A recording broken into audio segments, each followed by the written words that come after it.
দিদি, ও দিদি, বাংলাকে নষ্ট করলে কেন? বাংলার মানুষের ক্ষতি করলে কেন? জবাব তোমাকে দিতে হবে। সাধারণ মানুষ তোমার কাছে জবাব চাইছে। দিদি হবে প্রধানমন্ত্রী, চোরেদের রানী প্রধানমন্ত্রী হবেন।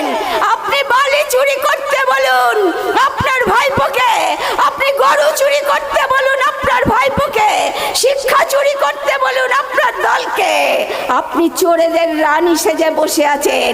তাড়াতাড়ি বাংলা ছাড়ুন, বাংলার মানুষকে রেহাই দিন। আপনার লোকেরা চুরি করে করে ঘরে ঢুকিয়ে নিয়েছে।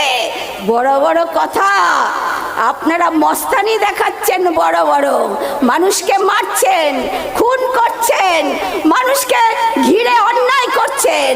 মেয়েটি তো আর ফিরে আসবে না। ওর নামে যদি আপনারা কিছু করতে চান করতে পারেন, যা টাকা লাগবে আমি দেব। হ্যাঁ, আমরা 10 লক্ষ টাকা তো দিতেই পারি পরিবারকে। একটা মিথ্যে কথা বারবার বলতে বলতে লেবু কচলালে যেমন তেতো হয়, লেবু যত কচলাবেন রসটা বেরিয়ে যাওয়ার পর যদি আপনি লেবুটা বারবার কচলান, সেই লেবুটা কিন্তু তেতো হয়ে যায়। মাথায় রাখবেন। মানুষ কোথায় আনন্দ করবে, একটু মহালয়ের গান শুনবে, জীবনটাকে উপভোগ করবে, তা না সকাল থেকে একটা ঘটনা ঘটলেই সেটাকে নিয়ে দেখাচ্ছে বারবার।